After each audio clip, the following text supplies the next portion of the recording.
Les conseils communaux de la ville de Niamey sont en session ordinaire depuis ce matin. Dans ce journal, les échos des sessions des arrondissements communaux Niamey 1, 2 et 5 à Ragobanda. Des jeunes des partis politiques sont en formation depuis ce matin. Une session organisée par l'Institut républicain international IRI, axée sur le leadership des jeunes au sein des structures politiques.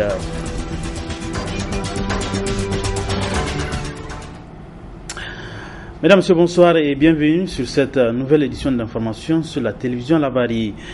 Le Niger célèbre ce lundi 28 septembre 2015 la première édition de la journée nationale de mobilisation contre la traite des personnes. Le sens de cette journée, c'est dans ce reportage signé Michel Légy. C'est le 10 avril 2015 que le Conseil des ministres a eu à instituer cette journée. Une décision qui a été accompagnée d'une loi adoptée le 26 mai dernier, réprimant le trafic illicite de migrants au Niger. Je pense qu'il y a lieu à cette occasion de féliciter le gouvernement de la République du Niger qui a pris un décret pour instituer cette journée, qui nous rappelle malheureusement des douloureux événements qui ont coûté la vie à 92 Nigériens dans le désert. Et c'est d'autant plus une action à saluer que le phénomène de migration, le phénomène de trafic des personnes sont des phénomènes qui frappent le Niger de plein fouet, non seulement en tant que pays de transit, mais aussi en tant que source de départ des migrants vers l'Algérie, vers l'Europe, via la Libye. Et je pense que instituer cette journée, après avoir bien entendu adopté une loi en avril 2015, dénote, si besoin en est, la volonté du gouvernement de la République du Niger de se battre contre ce phénomène planétaire. Vous savez, qui dit traite des personnes, qui dit trafic, dit naturellement la corruption. Et nous avons du coup travaillé ensemble. C'est ce qui nous a amené à sortir, disons, à adopter la loi en avril et à faire en sorte que le Niger soit le premier pays de l'espace UEMOA à adopter une telle loi. Et nous avons, je crois, là un arsenal juridique qui permet effectivement de contribuer à l'éradication du phénomène. Au niveau des structures de la société civile active dans cette lutte, l'on se réjouit également d'une telle initiative qui contribue à préserver les droits et la dignité de la personne humaine. Imaginez des petites filles qui sont dans les maisons, qui sont soumises à l'esclavage sexuel à la limite. Des petites filles auxquelles on impose des rapports sexuels. Imaginez des femmes qui accompagnent des hommes extrêmement dangereux, criminels, qui les accompagnent dans les mouvements migratoires, et ces femmes sont tenues par leur corps de payer les frais de prise en charge de transport. Nous pensons que c'est un acte extrêmement grave. On doit attirer la conscience humaine sur ce qui se passe, et je pense que cette journée est bien indiquée pour ça. Célébrée pour la première fois ce lundi 28 septembre 2015, la journée nationale de mobilisation contre la traite des personnes vise à réveiller la conscience collective sur tout le drame que vivent les personnes vulnérables en situation de traite et contribuer ainsi à une recherche de solutions adéquates en vue d'une éradication efficiente de ce fléau au niveau national et international.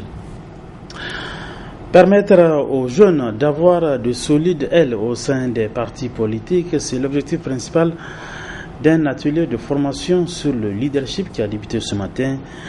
Il est organisé par l'Institut républicain international IRI à l'intention des jeunes issus de formations politiques représentées à l'Assemblée nationale. Le compte rendu de Nasser Dantouf. Cette mission, conduite par l'organisation non gouvernementale The Link, est composée d'une dizaine de médecins volontaires américains venus apporter leur expertise médicale pour le bien-être de la population. À cette occasion, la mairie de Karma a été transformée en véritable clinique médicale et ophtalmologique. Une opération humanitaire dont le premier responsable de l'ONG nous situe son objectif. Ces consultations font partie de nos activités. Nous ne sommes pas nous-mêmes une structure médicale, mais les consultations foraines font partie de notre programme d'activité. Et chaque année, par la grâce de Dieu, nous recevons des équipes volontaires, c'est des étudiants, c'est des médecins, c'est des docteurs, c'est des chirurgiens qui prennent un temps dans leur programme annuel pour venir nous porter main forte. Et chaque année, nous organisons dans une communauté quelconque, selon les besoins, les demandes, pour apporter main forte à la population locale. Donc nous ne sommes pas à notre première phase ici à Karma, nous sommes en notre deuxième phase. Sinon, les années passées, nous avons beaucoup plus intervenu au niveau de Torodi et nous avons décidé de varier un peu nos interventions afin que le maximum possible, selon nos moyens de disponibilité, que la population puisse bénéficier de ces consultations foraines. Et là, nous essayons de faire le maximum possible.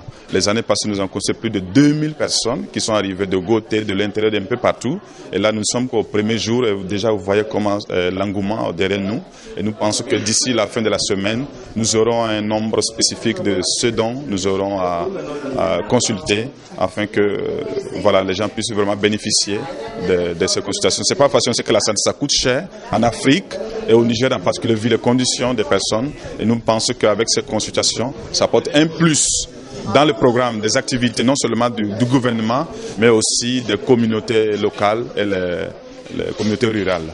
Hommes et femmes de cette contrée se sont riés vers ce centre médical circonstanciel qui pour des consultations ophtalmologiques, qui pour des consultations générales, ressortant satisfaits à l'image d'un des responsables de la municipalité. C'est vraiment un geste salutaire et un geste très humanitaire. Et nous les remercions, ce n'est pas leur première fois, c'est la deuxième fois qu'ils passent ici. Vraiment, nous les remercions beaucoup et la population est vraiment très contente de leur prestation. Vraiment, c'est une prestation, c'est un soulagement pour la population. Donc, vraiment, nous les remercions beaucoup.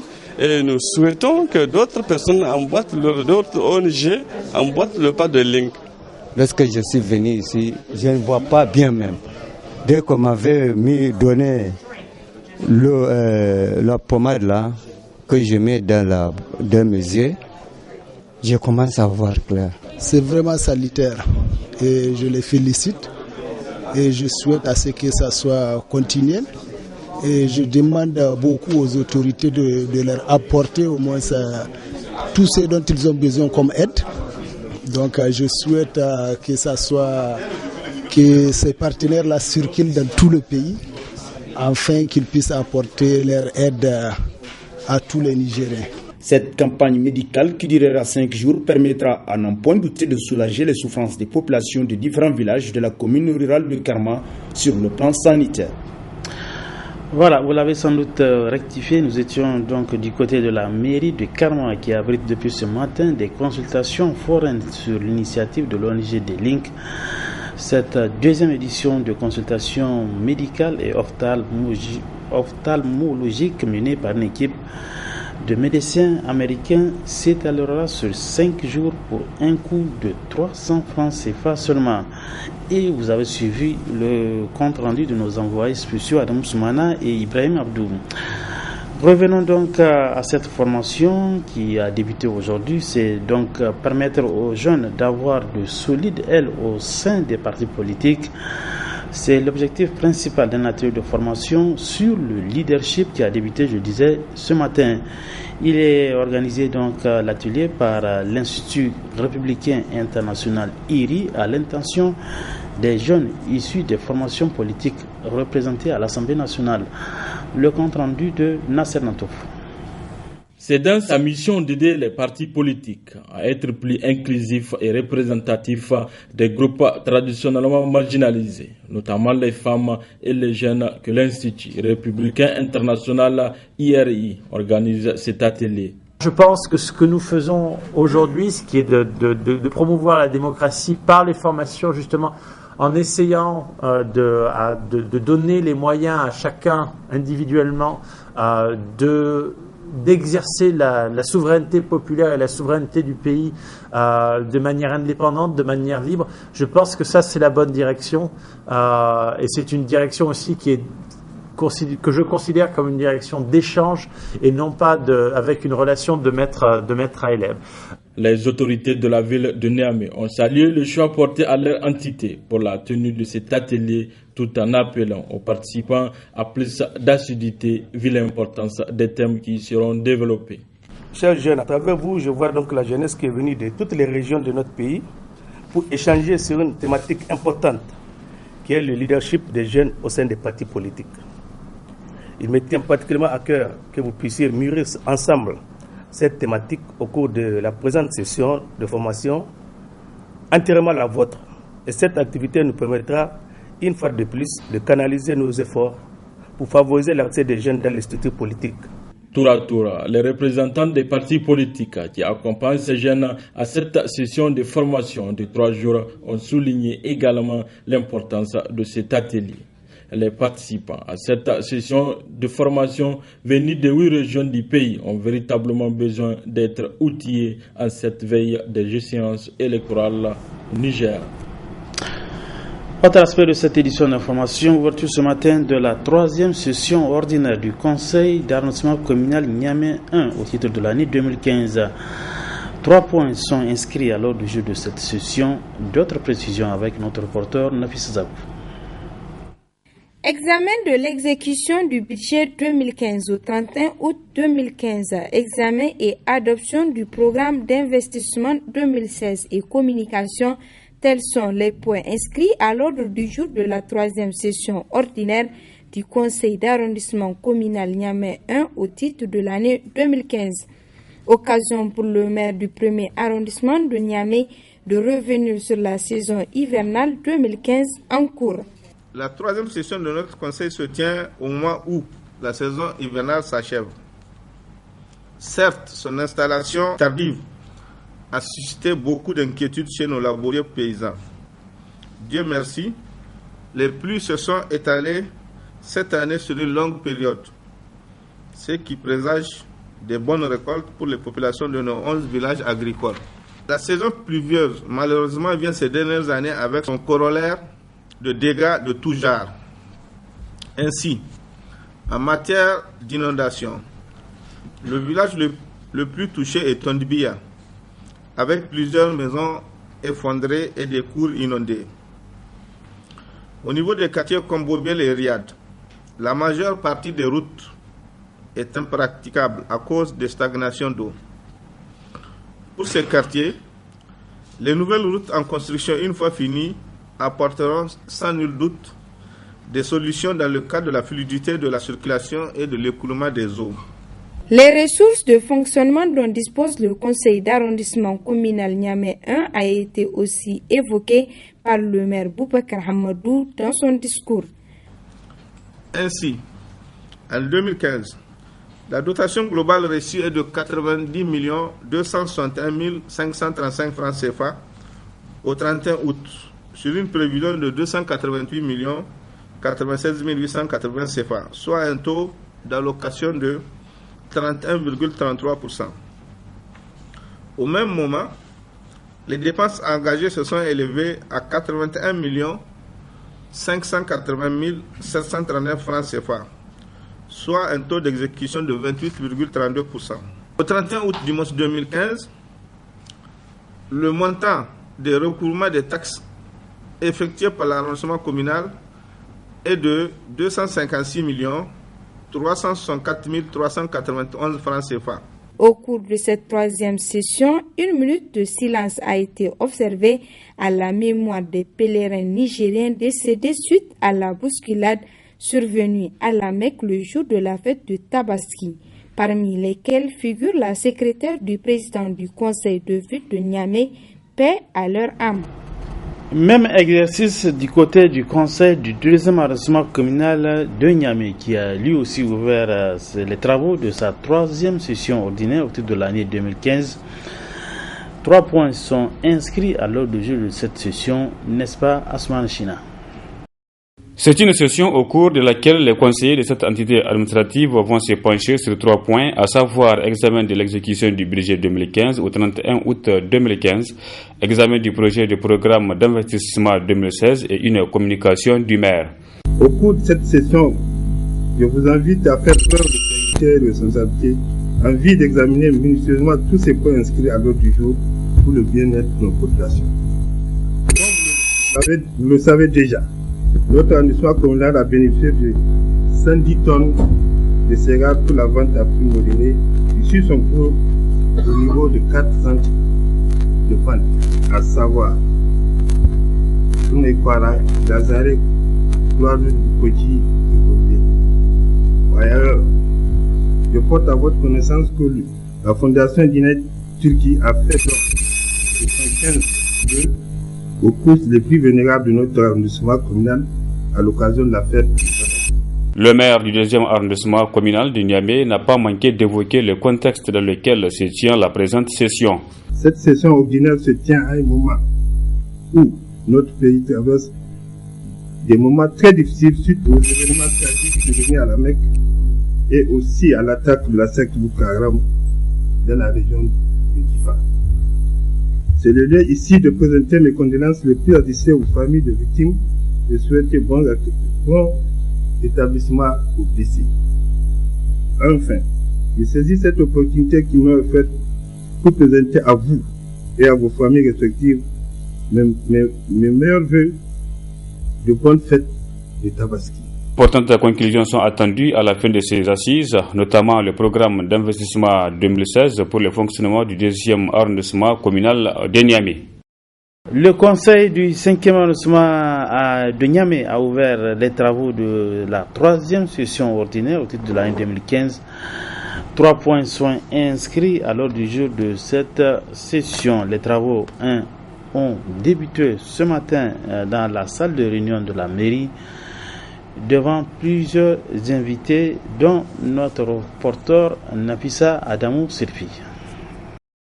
Au cours de cette 3e session ordinaire au titre de l'année 2015 du conseil du 5e arrondissement, les élus locaux auront à examiner 3 points inscrits à l'ordre du jour, à savoir l'état d'exécution du budget au 31 août 2015, le programme d'investissement annuel 2015 ainsi que des communications. L'arrondissement communal ne disposant pas d'autonomie financière, nous devons tous de prendre conscience sans aucune considération, plaider au niveau du conseil de ville de Niamey pour libérer la dotation globale de fonctionnement et le programme d'investissement annuel afin d'améliorer les conditions de vie de nos populations. Améliorer les conditions de vie de notre population suppose que 2 conditions soient réunies très rapidement. La première, que la mobilisation des ressources internes soit totale et exécutée dans les délais que la loi requiert. Cela signifie non pas que l'arrondissement dispose d'une recette magique pour y parvenir, mais que chacun de nos compatriotes, autrement dit la population de l'arrondissement communal Niamey 5, va désormais remplir spontanément ses obligations civiques pour s'acquitter de ses impôts et taxes, car, comme vous le savez, mesdames et messieurs les conseillers, le civisme fiscal s'impose à tous. La seconde condition, que les conseillers de ville s'investissent à suivre les réalisations des investissements conformément à notre programme d'investissement annuel 2015. De ces 5 jours de débat autour des points inscrits à l'ordre du jour de ce conseil, découleront sans nul doute des résultats qui seront à la hauteur des attentes de tous les citoyens de cette entité administrative. À noter que ces sessions ordinaires se tiennent tous les 3 mois de l'année, dans le but d'améliorer les conditions de vie des populations. Ouverture ce matin au Conseil supérieur de la communication de la session ordinaire au titre du mois de septembre 2015. 6 points ont été portés à l'heure du jour de cette session. Plus de précisions avec notre reporter Ali Sissé Ibrahim. La session ordinaire du Conseil supérieur de la communication au titre du mois de septembre a été ouverte ce matin par le président Abdraman Ousmane. Au cours de cette session seront abordés 6 points dont entre autres les informations sur le CEC pendant l'intersession ou la mise en place d'un groupe de travail chargé de la répartition du fonds d'aide à la presse au titre de l'année 2014. Selon le président du CEC, la session ordinaire du mois de septembre intervient d'une part au lendemain des consultations sur les projets de texte régissant l'accès aux médias publics et privés des candidats et des partis politiques au cours des prochaines élections présidentielles. Le Conseil supérieur de la communication a rencontré, au cours de la 2e semaine de septembre, les représentants des partis politiques, les directeurs généraux des médias publics et privés pour partager avec eux les contenus de 8 projets de texte qui doivent encadrer l'accès des candidats et des partis politiques aux médias au cours des échéances électorales de 2016. L'objectif poursuivi était de recueillir leurs avis et leurs observations sur ce projet de texte. Je suis heureux de constater que tous les acteurs concernés ont formulé des propositions concrètes et des recommandations pertinentes qui vont permettre au Conseil supérieur de la communication de garantir de façon transparente et indépendante l'accès égal et équitable aux médias des candidats et des partis politiques au cours des prochaines élections. D'autre part, la présente session ordinaire du CSC se déroule après le lancement de l'atelier de formation de 21 journalistes de l'audiovisuel sur le traitement de l'information en période électorale. Cette formation qui se poursuit actuellement est à l'étape de production des émissions radiophoniques et télévisuelles sur des thématiques riches et variées en rapport avec les élections. Elle prendra fin avec la présentation de différents documents audiovisuels qui seront ensuite analysés et appréciés à leur juste valeur en plénière de l'atelier. Au sortir de cet atelier, animé par un expert du Centre de formation et de perfectionnement des journalistes de Paris, les bénéficiaires acquerront, je n'en doute pas, des connaissances techniques nécessaires pour assurer, avec responsabilité et professionnalisme, la couverture médiatique des élections. Ainsi, après avoir déclaré ouverte la session ordinaire du Conseil supérieur de la communication au titre du mois de septembre 2015, le président du CSC a souhaité plein succès à leurs travaux. L'actualité dans nos régions. Depuis le mois de mai 2015, les abonnés de la Nigélec de Terra font face à un sérieux problème de facture qui serait dû à un détournement d'un peu plus de 3 millions de francs CFA au niveau du bureau de la Nigélec de Terra. Une situation qui était au centre d'une déclaration rendue publique ce 22 septembre 2015 par la coordination départementale Terra du Rotab qui était en session extraordinaire à cet effet. La teneur de cette déclaration avec le coordinateur départemental de Rotab Terra, M. Boukari Oudou. Constatant que depuis le mois de mai 2015, les abonnés de la Nigélec de la ville de Terra sont confrontés à un problème sérieux de paiement de factures suite à un détournement de 3 863 351 francs au bureau de la Nigélec de Terra. Pour recouvrer cette somme, plusieurs abonnés ont dû constater des notifications d'impayés, soit du mois d'avril ou de mai 2015, déjà réglées sur leur facture et la Nigélec exige la présentation des factures payées sous peine de rupture d'électricité. Ainsi, plusieurs abonnés ont été coupés alors qu'ils ont déjà réglé leurs factures et certains ont doublement payé leurs factures du mois de mai sous la menace de rupture d'électricité. À cette date, le problème ne fait que s'empirer car pour payer une facture, il faut obligatoirement se munir de ses factures précédentes. Considérant que la Nigélec ne dispose d'aucun document prouvant que l'abonné n'a pas réglé sa facture car détruit en amont pour commettre le forfait. Considérant l'incapacité de l'équipe à résoudre définitivement ce problème, face à cette situation, créant chaque matin des désagréments à la population, nous exigeons le rétablissement immédiat de l'électricité chez les abonnés qui paient illégalement pour impayés du mois de mai, le respect des clients par les agents de terrain, une résolution définitive au niveau supérieur de ce problème d'impayés injustifié et que la Nigélec s'assume devant ces actes. Le remboursement sans condition des clients ayant payé doublement. Le départ de cette équipe départementale pour une autre équipe plus compétente. Lançons un appel vibrant à l'ensemble des citoyens nigériens en général et des organisations de la société civile en particulier pour stopper les dérives de la Nigélec. Fait à Terra le 22 septembre 2015. Le débat sur le chronogramme électoral établi par la CENI reste toujours un sujet d'actualité au sein de la classe politique nigérienne. Même au niveau du CNDP, les acteurs politiques n'ont pas pu trouver un terrain d'entente. Une situation qui inquiète la société civile sur l'avenir des élections de 2016. Le reportage de Souleymane Barma dans le cadre de la formation organisée par le CIC à l'intention des professionnels des médias. Voici le spectacle offert par les représentants des partis politiques à la dernière réunion du Conseil national du dialogue politique CNDP tenue le 22 septembre 2015 sur convocation du Premier ministre Birji Rafini. L'opposition politique qui a souhaité un débat sur le chronogramme des élections en place et lieu des points inscrits à l'ordre du jour accuse la majorité de violer les principes du consensus qui a toujours prévalu au CNDP.